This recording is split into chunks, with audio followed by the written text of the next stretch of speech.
to bring it up to maybe this. And just come home with a little bit more energy.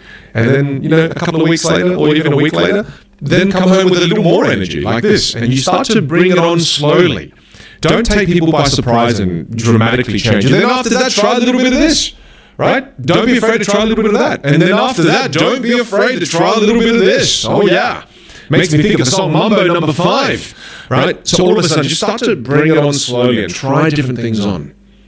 And as you do that more and more and more and more, the people around you are going to love the energy and the good vibes you're sharing. It's fantastic. Vin, do you sometimes feel tired of being energetic and positive?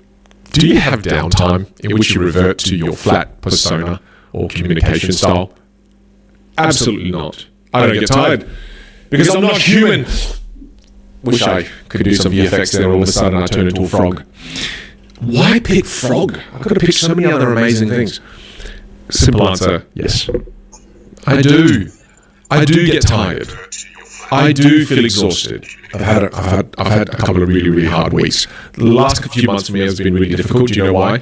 Because I got a baby. Yep, I got a new baby in the life. I've got a 6-month-old baby. Her name's Melody, and if you know, you know. Baby life ain't easy. Very broken sleep. Whew. Yeah, it's difficult. I got to tell you that when I'm fully exhausted, when I go into the house and I'm laying on the couch and I've had a very long day, when I go in, you might not get this version of Vin. Yep.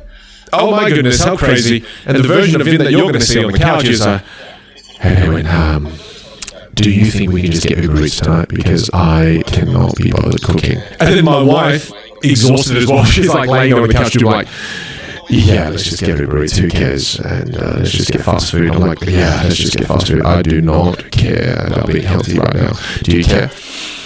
No, don't care either. Let's just get fast food. And literally that's how we will talk as we just lay there completely exhausted. And that's okay. And that's okay. Please don't misunderstand and think I'm like this all the time. I'm not. Even when I'm with my team during the day. If there's no need for me to be like this, I'm not. I'm not. It's like a car. There are many gears that you can move into, right? Are you always in first gear? No, you'll destroy the car. Are you always in fourth gear? No, you'll destroy the car. It might not even start. Are you always in reverse? No, because you shouldn't be reversing all the time, right? Once you've started to develop mastery with your communication skills, all that it means is that now you can switch into the gear when you need it. I need to switch into this gear to be effective when I'm creating this video for you. Otherwise, imagine I was just stuck in reverse and I was just like, then it's just weird. Yeah, I know that's really weird. But again, if I just was flat and I was on this video because I haven't built the skill and I haven't developed that gear, then all of a sudden, how could you handle me just talking to you like this for an hour of your time? This is just going to be extremely difficult for you. So please. Long way to answer a short question. I have many different gears and I use them all. When I'm tired, I will use this gear. When I'm exhausted, I will conserve energy because I don't have much left by 5 p.m. with a 6-month-old baby. But I do my best. I always try to give those I love as much energy as possible. But there are days where I can't because I have nothing left. When I'm nervous, my voice can tremble. I can hear it. More nervous, more trembling, and so on. How can I break the cycle in the moment and get it together? Instead of trying to improve it in the moment, there are things you can do before. Here's 5 things you can do immediately if you feel nervous. Before you go into a high-stakes situation, you want to control your body. And the reason why your voice is trembling is because your body is trembling. It's not that the voice is shaking. The body is shaking, which then causes the voice to shake. So you want to control the body. And the way you can control the body is by breathing. And the simplest technique is box breathing. Right? Navy SEALs do this. The military use this all the time. And box breathing is you breathe in for 4 counts, you hold for 4 counts, you breathe out for 4 counts, you hold for 4 counts. Okay? Try it. I'll talk you through it. Okay? So in a moment, just try it. Don't judge it. Just try it. Ready? I'll count you down in 3, 2, 1. Just fully exhale. Breathe in for 1, 2, 3, 4. Hold. 1, 2, 3, 4. Breathe out. 1, 2, 3, 4. Hold. 1, 2, 3, 4. How do you feel? It's incredible, right? It's such a powerful tool that we all have access to anytime we need it.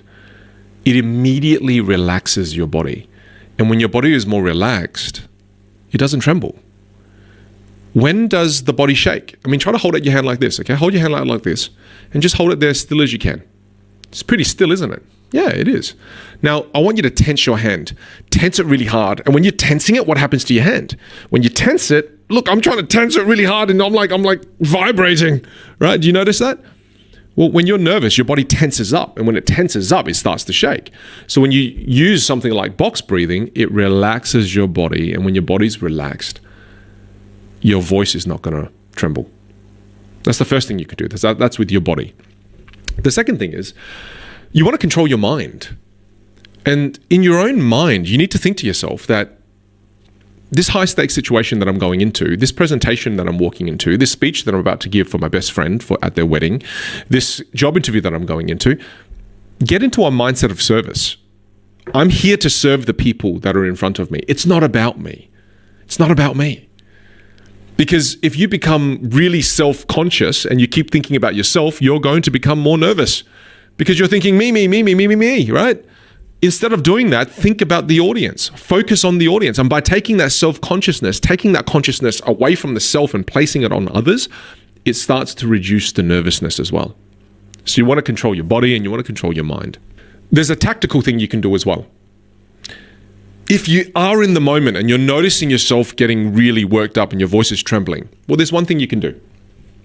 You can pause, take a deep breath, and then significantly slow down your rate of speech. By slowing down your rate of speech, it calms you down. And I can tell you right now that when someone is nervous, one of the most common things they do is they speak faster because they want this to be over and done with. So they speak faster, and then as a result, and then the faster you speak, the more you're communicating to your mind that you are nervous. And this is where that spiral of doom starts to happen, because the faster you speak, the more nervous that you think you are, the more nervous you think you are, the faster you speak, and then it's just this terrible, terrible cycle. So what you want to do is to break that cycle, a deep breath, and then just significantly slow your rate of speech down. So that's a wonderful tool to be able to snap you out of that cycle in the moment. I feel that the final thing that you can do here is manage your adrenaline. Adrenaline gets released when we are in those fight or flight situations. All right? Before you go on stage and deliver the speech at your friend's wedding, if you're starting to feel those nerves and you're going, oh my goodness, I can feel the hands trembling. Another reason why the body starts to shake, it's not only because it's tense, but because your body is starting to release excessive amounts of adrenaline to get you ready for fight or flight. Now, going up and giving a speech at your best friend's wedding is no reason there's no reason to produce all that adrenaline. You don't have to fight anybody. You don't have to run away. So you want to get rid of some of that adrenaline by managing it. And the way you do that is a little bit of brisk exercise. Okay, so again, you don't do this in front of everyone, but just out in the hallway, just do 10 push-ups, right? Do 20 star jumps. And by doing a little bit of that, or even go for a 5-minute brisk walk, by doing that, you get rid of all the excess adrenaline, which therefore will help you manage the shakes. The last bonus one is understand your triggers. Understand what triggers you. And once you understand what triggers you, you then can manage it.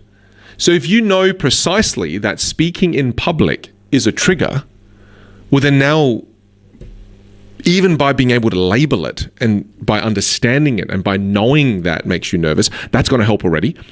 After that then, desensitize it. I mean it. And slowly desensitize it. I'll give you an example again, because sometimes to me these examples are very obvious, but I know for you on this journey, it may not be as obvious. So say, for example, you know that speaking in front of 10 people is really nerve-wracking, right? It's like, Then the next time you're at dinner with your friends and there's only 2 or 3 people, I mean, that's public speaking, right? But to just up the ante a little bit, while you're speaking to your friends, say, hey, I want to make a toast this evening, right? And as you're sitting there, by you just saying, hey, I want to make a toast this evening, all of a sudden now, this changes the frame from this is just being a conversation, but I'm going to deliver a speech. And deliver a 30-second speech to your friends at dinner, 3 of them. And just go, hey, I want to make a toast this evening. I want to make a toast to great friendships. I want to make a toast to being the kind of friend that no matter what time you call me during the day, no matter what time you call me during the night, I'm going to answer, right? And just make a speech.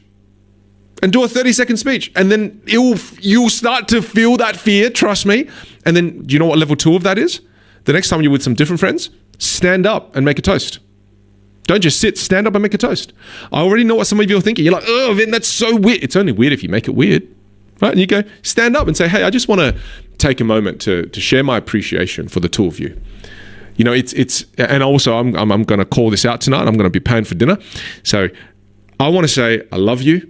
I'm grateful for you. And here's to great friendships. Do a little toast, sit back down.